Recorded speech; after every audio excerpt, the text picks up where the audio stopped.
You ask Tiger to solve. This deals with linear equations with one unknown.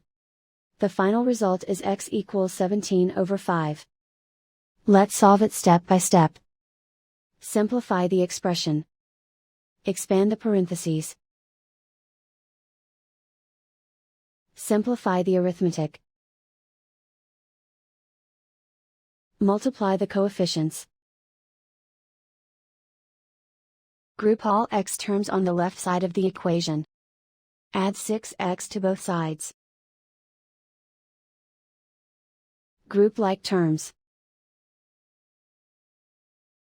Simplify the arithmetic. Group like terms.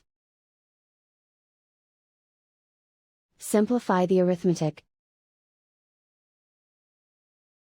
Group all constants on the right side of the equation. Add 12 to both sides. Simplify the arithmetic.